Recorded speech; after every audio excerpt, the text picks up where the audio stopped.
شهر رمضان الذي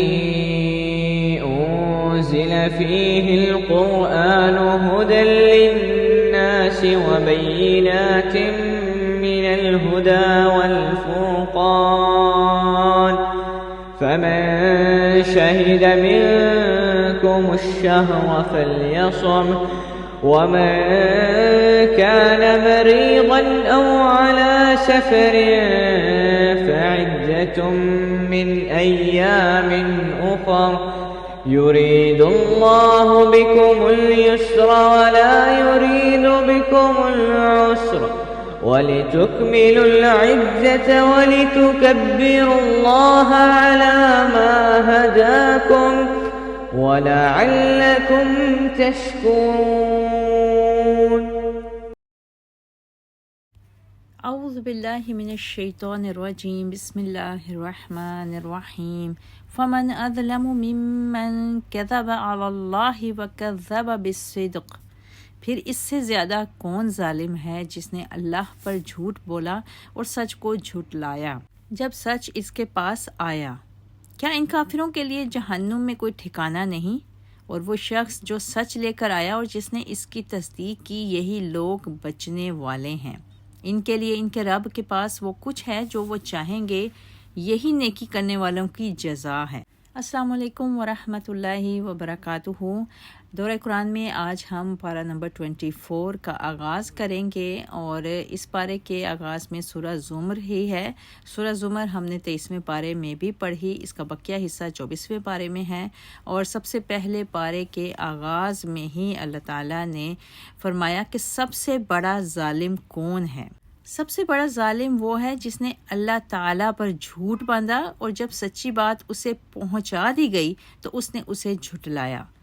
جھوٹ باندھنے والے لوگوں میں وہ تمام گروہ شامل ہیں جنہوں نے اللہ کی ذات کے ساتھ شرک کیا۔ کفار مکہ نے بتوں کو اللہ کا شریک ٹھہرا دیا اور فرشتوں کو اللہ کی بیٹیاں قرار دے دیا۔ اسی طرح عیسائیوں نے سیدنا مسیح علیہ السلام کو، جبکہ یہودیوں نے عزیر علیہ السلام کو اللہ کا بیٹا قرار دے دیا۔ یہ تمام کے تمام گروہ اس بات سے غافل تھے کہ اللہ تعالیٰ نے جہنم کو کافروں کے لیے مقرر فرما دیا ہے، تو اللہ تعالیٰ نے ان تمام گروہوں کو ظالم قرار دیا۔ اس کے بعد اللہ تعالیٰ نے بتایا کہ حق کی تصدیق کرنے والے ہی کامیاب لوگ ہیں۔ اللہ تعالیٰ نے نبی کریم صلی اللہ علیہ وسلم کا ذکر کرتے ہوئے فرمایا کہ رسول صلی اللہ علیہ وسلم سچائی کی دعوت کو لے کر آئے، اور آپ اور جس نے آپ صلی اللہ علیہ وسلم کی تصدیق کی، اور وہ اہل تقویٰ ہیں، اور ان لوگوں کے لیے پروردگار عالم کے پاس وہ کچھ موجود ہے جو وہ چاہیں گے۔ حضرات صحابہ اکرام رضی اللہ تعالیٰ عنہم نے بالعموم رسول کریم صلی اللہ علیہ وسلم کی دعوت کی تصدیق کی، اور حضرت ابوبکر صدیق رضی اللہ تعالیٰ عنہ کو تو اس تصدیق کرنے میں سب سے سبقت لے گئے۔ جب نبی کریم صلی اللہ علیہ وسلم کو معراج ہوئی تو ابو جہل نے حضرت ابوبکر صدیق رضی اللہ تعالیٰ عنہ سے پوچھا کہ کیا یہ ممکن ہے کہ کوئی شخص ایک ہی رات میں بیت المقدس کا سفر کر کے آئے؟ تو حضرت ابوبکر صدیق رضی اللہ تعالیٰ عنہ نے کہا ایسا ہونا ناممکن ہے۔ اس پر ابو جہل نے کہا کہ جس ہستی کو آپ نبی مانتے ہیں انہوں نے اس سے بھی بڑی بات کی ہے کہ وہ ایک ہی رات میں بیت المقدس اور آسمانوں کا سفر کر کے آئے ہیں۔ حضرت ابوبکر صدیق رضی اللہ تعالیٰ عنہ نے فرمایا کہ اگر رسول اللہ صلی اللہ علیہ وسلم نے ایسی بات کہی ہے تو یقیناً سچ کہا ہے، اس لیے کہ ان کی کہی ہوئی کسی بات میں بھی غلطی کا شائبہ یا امکان نہیں ہے۔ اس سورہ میں پھر اللہ تعالیٰ نے یہ بھی ارشاد فرمایا ہے کہ بے شک ہم نے لوگوں کی ہدایت کے لیے آپ پر کتاب کو نازل کیا ہے، پس وہ جو ہدایت کو قبول کرے گا اپنی ذات کے لیے کرے گا، اور جو گمراہ ہوگا اس کا نقصان اسی کو سہنا ہوگا۔ اللہ کے حبیب صلی اللہ علیہ وسلم کو کافر طرح طرح کی باتیں کر کے ایذا اور تکلیفیں پہنچایا کرتے تھے، اور رسول اللہ صلی اللہ علیہ وسلم اس پر رنجیدہ ہو جاتے کہ آپ ان کو صراط مستقیم کی دعوت دیتے ہیں اور وہ آپ کی حق پر مبنی دعوت کو ٹھکرا دیتے ہیں۔ اس پر پھر اللہ تعالیٰ نے کہا کہ جو ہدایت کو قبول کرے گا تو وہ اپنے فائدے کے لیے کرے گا، اور جو کوئی گمراہ ہوگا اس کا نقصان اسی کی ذات کو ہوگا۔ مزید اس صورت میں پھر اللہ تعالیٰ نے اپنے بندوں کو مخاطب ہو کر کہا کہ اے میرے بندو جو اپنی جانوں پر ظلم کر بیٹھے ہو، میری رحمت سے نا امید نہ ہو، بے شک اللہ تعالیٰ سب گناہوں کو معاف کر دیتا ہے۔ اس کے بعد سورہ زمر میں قیامت کی منظر کشی کی گئی۔ اللہ تعالیٰ نے قیامت کے مناظر کا ذکر کیا کہ قیامت کے دن تمام زمین اللہ کی مٹھی میں ہوگی اور سارے آسمان اس کے دائیں ہاتھ میں لپٹے ہوئے ہوں گے۔ اس سے آگے چل کر اللہ تعالیٰ نے فرمایا کہ جب سور میں پھونک ماری جائے گی تو آسمان اور زمین میں جتنے رہنے والے ہیں سب بے ہوش ہو جائیں گے سوائے ان کے جنہیں اللہ چاہے گا۔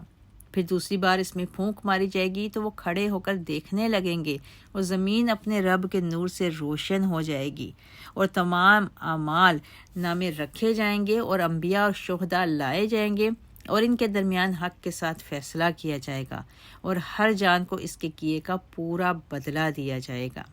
مزید اللہ تعالیٰ فرماتا ہے کہ کافروں کو گروہ در گروہ جہنم کی طرف ہانکا جائے گا، یہاں تک کہ جب وہ اس کے قریب پہنچیں گے تو اس کے دروازے ان کے لیے کھول دیے جائیں گے اور ان سے جہنم کے محافظ فرشتے کہیں گے کہ کیا تمہارے پاس تم ہی میں سے اللہ کے رسول نہیں آئے تھے جنہوں نے تمہیں تمہارے رب کی آیات پڑھ کر سنائی تھیں اور اس دن کی ملاقات سے تمہیں ڈرایا تھا؟ تو وہ کہیں گے ہاں، مگر کافروں کے بارے میں عذاب کا فیصلہ ثابت ہو چکا ہوگا۔ ان سے کہا جائے گا ادخلوا ابواب جہنم خالدین فیہا فبئس مثوی المتکبرین، تم سب جہنم کے دروازوں میں داخل ہو جاؤ، تم ہمیشہ اسی میں رہو گے، تکبر کرنے والوں کے لیے جہنم بہت ہی برا ٹھکانہ ہوگا۔ اللہم اجرنا من النار، اللہم اجرنا من النار، اللہم اجرنا من النار، آمین یا رب العالمین۔ اس کے بعد پھر اللہ تعالیٰ نے اہل جنت کا ذکر کیا ہے اور ان کے استقبال کا بتایا ہے کہ جو لوگ اپنے رب سے ڈرنے والے ہیں انہیں گروہ در گروہ جنت کی طرف لے جایا جائے گا، یہاں تک کہ جب وہ اس کے پاس پہنچ جائیں گے اور اس کے دروازے کھول دیے جائیں گے تو ان سے جنت کے محافظ فرشتے کہیں گے تم پر سلام ہو، چین سے رہو اور اس میں ہمیشہ کے لیے داخل ہو جاؤ۔ اور اہل جنت کہیں گے کہ تمام تعریفیں اس اللہ کے لیے ہیں جس نے ہم سے اپنا وعدہ پورا کیا اور ہمیں جنت کی زمین کا وارث بنا دیا، ہم جنت میں جہاں چاہیں رہیں گے، پس نیک عمل کرنے والوں کو کتنا اچھا بدلہ ملا۔ اللہم انا اسألک جنت الفردوس، اللہم انا اسألک جنت الفردوس، اللہم انا اسألک جنت الفردوس، آمین یا رب العالمین۔ سورہ زمر کے بعد سورہ مومن کا آغاز ہوتا ہے اور سورہ مومن کے آغاز میں اللہ تعالیٰ نے اپنی بعض صفات کا ذکر کیا ہے کہ اللہ تعالیٰ گناہوں کو معاف کرنے والا اور توبہ قبول کرنے والا اور اس کے علاوہ کوئی معبود نہیں ہے۔ اس کے بعد دوبارہ سے اہل کفر کا انجام بتایا گیا۔ اللہ تعالیٰ فرماتا ہے کہ اللہ کی آیات کے بارے میں صرف اہل کفر جھگڑتے ہیں، پس مختلف ممالک میں ان کا آنا جانا آپ کو دھوکے میں نہ ڈال دے۔ ان سے پہلے قوم نوح اور ان کے بعد آنے والے گروہوں نے بھی اپنے رسولوں کو جھٹلا دیا تھا اور ہر قوم نے چاہا کہ وہ اپنے رسول کو پکڑے اور انہوں نے ناحق اپنے رسول سے جھگڑا کیا تاکہ اپنے اس جھگڑے کے ذریعے حق کو شکست دیں، تو میں نے انہیں پکڑ لیا، پھر میری سزا کتنی سخت تھی۔ اللہ تعالیٰ نے قوم نوح کو سیلاب کے ذریعے، قوم عاد کو آندھی کے ذریعے، قوم سمود اور قوم مدین کو چنگھاڑ کے ذریعے، قوم لوط کو پتھروں کی بارش کے ذریعے تباہ و برباد کر دیا اور رسولوں کی تکذیب کرنے والے نشان عبرت بن گئے۔ اس کے بعد اللہ تعالیٰ نے سورہ مومن میں حاملین عرش کی دعا کا ذکر کیا ہے۔ اللہ تعالیٰ نے عرش عظیم کو اٹھانے والے فرشتوں کا ذکر کیا اور فرمایا کہ عرش عظیم کو اٹھانے والے فرشتے اور جو فرشتے اس کے ارد گرد جمع ہیں یہ سب اپنے رب کی پاکی بیان کرتے ہیں اور اس پر ایمان رکھتے ہیں۔ وہ ایمان لانے والوں کے لیے دعائیں مغفرت کرتے ہوئے کہتے ہیں ربنا وسعت کل شیء رحمہ، اے ہمارے رب تو نے اپنی رحمت اور علم کے ذریعے ہر چیز کا احاطہ کیا ہوا ہے، پس تو ان لوگوں کو معاف کر دے جنہوں نے توبہ کی اور تیری راہ کی پیروی کی، اور تو انہیں جہنم کے عذاب سے نجات دے دے اے ہمارے رب تو انہیں ہمیشہ رہنے والی ان جنتوں میں داخل فرما جن کا تو نے ان سے وعدہ کیا ہے، اور ان کے ہمراہ ان کے ماں باپ، بیویوں اور اولادوں میں سے ان لوگوں کو بھی داخل فرما جو نیکی کی راہ پر چلے ہوں، بے شک تو زبردست حکمتوں والا ہے۔ آمین۔ اللہ تعالیٰ ان فرشتوں کی دعاؤں کو ہم سب امت مسلمہ کے حق میں قبول و منظور فرمائے اور پوری امت مسلمہ کی مغفرت فرما کر جنتوں کے بالا خانوں میں داخل فرمائے۔ آمین یا رب العالمین۔ اس کے بعد اللہ تعالیٰ نے سورہ مومن میں قیامت کے ایک پر ہیبت منظر کا بھی نقشہ کھینچا ہے کہ جس دن لوگ اپنی قبروں سے نکل کر باہر آ جائیں گے، ان کی کوئی بات اللہ تعالیٰ سے مخفی نہیں ہوگی۔ اللہ تعالیٰ اس دن فرمائیں گے کہ آج کس کی بادشاہی ہے؟ پھر خود ہی جواب دیں گے کہ آج اللہ واحد اور قہار کی بادشاہی ہے۔ ہر نفس کو اس کے کیے کا بدلہ دیا جائے گا۔ آج کوئی ظلم نہیں ہوگا، بے شک اللہ بڑی تیزی سے حساب لینے والا ہے۔ اللہ تعالیٰ نے اس کے بعد نبی پاک صلی اللہ علیہ وسلم کو فرمایا کہ آپ انہیں قیامت کے اس دن سے ڈرائیں جب لوگوں کے دل مارے غم کے سمٹ کر حلق تک پہنچ جائیں گے۔ ظالموں کا نہ کوئی گہرا دوست ہوگا اور نہ کوئی سفارشی جس کی بات مان لی جائے۔ اللہ تعالیٰ مزید فرماتا ہے کہ اللہ تعالیٰ آنکھوں کی حیانت اور دلوں کے بھیدوں کو جانتا ہے اور اللہ حق کے مطابق فیصلہ کرتا ہے۔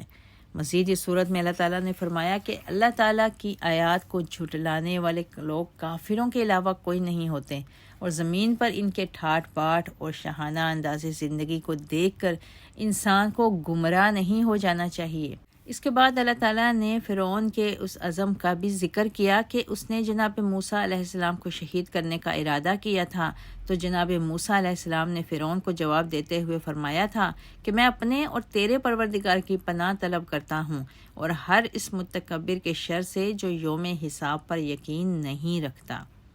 مزید اس صورت میں اللہ تعالیٰ نے فرعون کے قبیلے کے ایک مومن شخص کا بھی ذکر کیا ہے جو دربار فرعون میں ایک اعلیٰ منصب پر فائز تھا اور اپنے ایمان کا اظہار نہیں کرتا تھا، لیکن جب فرعون نے حضرت موسیٰ علیہ السلام کو شہید کرنے کا ارادہ کیا تو اس صاحب ایمان شخص کے لیے یہ بات ناقابل برداشت ہو گئی، اور اس نے اس موقع پر کہا کہ کیا تم اس شخص کو قتل کرنا چاہتے ہو جس کا جرم اس کے سوا کچھ نہیں کہ وہ اللہ کو اپنا رب کہتا ہے؟ اس مومن نے کہا کہ فرعون کے قبیلے والوں، تم ان اقوام کی حالات پر غور نہیں کرتے جن پر اللہ تعالیٰ کا عذاب آیا تھا۔ قوم نوح، قوم عاد، قوم سمود اور قوم لوط کے حالات کسی سے ڈھکے چھپے نہیں ہیں۔ پھر اس مرد مومن نے کہا وَيَا قَوْمِ مَا لِي أَدْعُوكُمْ إِلَى النَّجَاةِ وَتَدْعُونَنِي إِلَى النَّارِ۔ اے میری قوم کے لوگوں، تمہارا حال عجیب ہے کہ میں تمہیں نجات کے راستے کی طرف بلا رہا ہوں اور تم مجھے آگ کی طرف بلا رہے ہو۔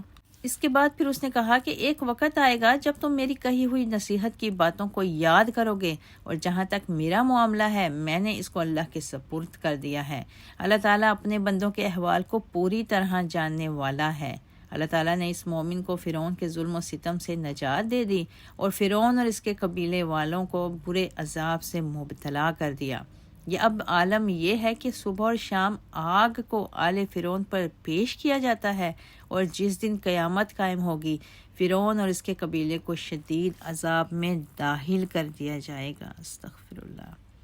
اللہ تعالیٰ نے اس صورت میں یہ بھی ارشاد فرمایا کہ بے شک ہم مدد کریں گے اپنے رسولوں اور اہل ایمان کی دنیا میں بھی، اور جب قیامت قائم ہوگی، جب قیامت کا دن آئے گا اس دن کوئی عذر ظالموں کے کام نہیں آئے گا اور ان کو اللہ کی لعنت اور برے ٹھکانے کا سامنا کرنا پڑے گا۔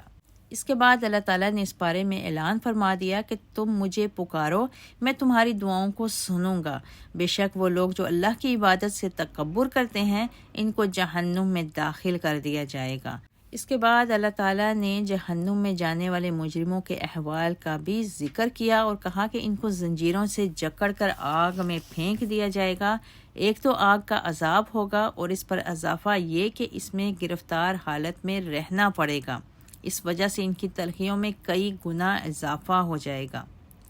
اللہ تعالیٰ نے مزید اس صورت میں پھر چوپایوں اور کشتیوں کا ذکر بھی کیا کہ چوپایوں اور کشتیوں کو اللہ تعالیٰ نے ہماری سواری کے لیے بنایا ہے۔ اگر اللہ تعالیٰ کی بنائی ہوئی سواریاں انسان کے پاس نہ ہوتی تو انسان کے لیے فاصلوں کو طے کرنا بہت مشکل ہو جاتا۔ اور سورت کے آخر میں اللہ تعالیٰ ارشاد فرماتے ہیں کہ لوگوں کے سامنے جب اللہ کا عذاب آ جاتا ہے تو اس وقت یہ کہتے ہیں کہ ہم اللہ پر ایمان لے آئے اور ہم ماضی میں کیے گئے شرک کا انکار کرتے ہیں۔ اللہ تعالیٰ فرماتا ہے کہ جب میرے عذاب یا سختی کو دیکھ کر ایمان کو قبول کیا جائے یا اس کا اظہار کیا جائے تو ایمان کا کوئی فائدہ نہیں ہوگا۔ یہ پروردگار عالم کا طریقہ ہے، یہ اللہ کی سنت ہے جو اس کے بندوں میں جاری ہے اور کافروں کا مقدر گھاٹا ہے۔ سورہ مومن کے بعد سورہ حامیم سجدہ ہے۔ سورۃ حامیم سجدہ میں اللہ تعالیٰ ارشاد فرماتا ہے کہ قرآن مجید کے نزول کا مقصد یہ تھا کہ رسول اللہ صلی اللہ علیہ وسلم لوگوں کو ڈرائیں اور ان کو بشارت دیں، مگر لوگوں کی اکثریت قرآن مجید کی دعوت سے آراز کر لیتی ہے اور کہتی ہے کہ ہمارے کان اور دل آپ کی دعوت کو سننے اور ماننے سے قاصر ہیں۔ یہ کافروں کی بد نصیبی ہے کہ وہ اللہ تعالیٰ کی کھلی آیات کو جھٹلاتے ہیں۔ اس کے بعد اللہ تعالیٰ نے زکوٰۃ نہ دینے والوں کو تنبیہ کرتے ہوئے ارشاد فرمایا کہ ایسے لوگ مشرک اور آخرت کا انکار کرنے والے ہیں۔ ان کے مد مقابل جو لوگ ایمان اور عمل صالح کرنے والے ہیں ان کے لیے اللہ تعالیٰ نے بہت بڑے اجر کو تیار کر رکھا ہے۔ اس کے بعد اللہ تعالیٰ نے زمین و آسمان کی تخلیق کا بھی ذکر کیا کہ اللہ تعالیٰ نے 7 آسمانوں کو 2 دن میں بنایا تھا اور ہر آسمان پر اپنے حکم کو وحی کے ذریعے نازل فرمایا تھا، جبکہ اللہ تعالیٰ نے زمین کو 2 دن میں بنایا اور پھر اس کے بعد 2 دن میں اس میں پہاڑوں اور دیگر لوازمات کو پیدا کیا تھا، یعنی اللہ تعالیٰ نے 6 دن میں اس کائنات کو بنایا۔ سورہ حامیم سجدہ میں اللہ تعالیٰ نے قوم عاد و سمود پر آنے والے عذابوں کا بھی ذکر کیا ہے کہ قوم عاد کے لوگ اپنی قوت پر نازاں تھے اور اس بات کو بھول چکے تھے کہ اللہ تعالیٰ جو ان کو بنانے والا ہے ان سے کہیں زیادہ طاقتور ہے۔ اسی طرح سمودیوں کو اللہ نے اپنی نشانیاں دکھلائیں لیکن وہ اللہ تعالیٰ کی نشانیاں دیکھ کر بھی بغاوت پر آمادہ و تیار رہے۔ اس کے بعد اللہ تعالیٰ نے انسانی اعضاء کی گواہی کا ذکر کیا ہے کہ جب قیامت کا دن آئے گا تو اللہ سے دشمنی رکھنے والوں کے کان، آنکھ اور کھال بھی ان کے خلاف گواہی دیں گے۔ وہ لوگ اپنی کھال سے مخاطب ہو کر کہیں گے کہ ہمارے خلاف کیوں گواہی دیتی ہو؟ تو ان کی کھال کا یہ جواب ہوگا کہ اس اللہ نے ہمیں قوت گویائی عطا فرمائی ہے جو ہر چیز کو قوت گویائی دیتا ہے۔ ان کی کھال مزید کہے گی کہ تم یہ گمان کرتے تھے کہ اللہ تعالیٰ تمہارے کاموں سے واقف نہیں ہے اور تمہاری اس بدگمانی نے آج تمہیں گھاٹے میں ڈال دیا ہے۔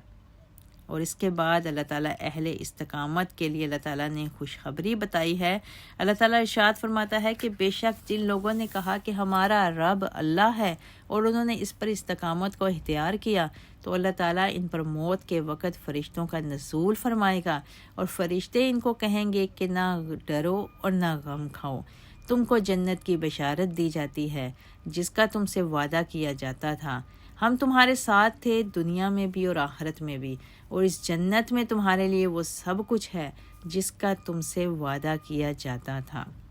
اور پارے کے آخر میں اللہ تعالیٰ نے سورج اور چاند کے سامنے سجدہ کرنے سے منع کیا اور کہا ہے کہ اللہ تعالیٰ کے سامنے سجدہ کیا کرو اگر تم اس کی عبادت کرنے والے ہو۔ اس صورت میں اللہ تعالیٰ نے یہ بھی بتا دیا کہ باطل نہ اس کتاب یعنی قرآن کو آگے سے چھو سکتا ہے نہ پیچھے سے، اور اس کو حکمت والے لائق تعریف رب نے نازل کیا ہے۔ اللہ تعالیٰ سے دعا ہے کہ اللہ تعالیٰ ہمیں اس بارے کے مضامین کو پڑھنے، سمجھنے اور اس پر عمل کرنے کی توفیق عطا فرمائے، آمین۔ وآخر الدعوانا ان الحمد للہ رب العالمین۔ سبحان ربک رب العزۃ عما یصفون وسلام علی المرسلین والحمد للہ رب العالمین وما علینا اللهم بارك لنا في رجب وشعبان وبلغنا شهر رمضان اللهم بارك لنا في القرآن العظيم وانفعنا بهدي سيد المرسلين وثبتنا على الهدى والصراط المستقيم اللهم بارك لنا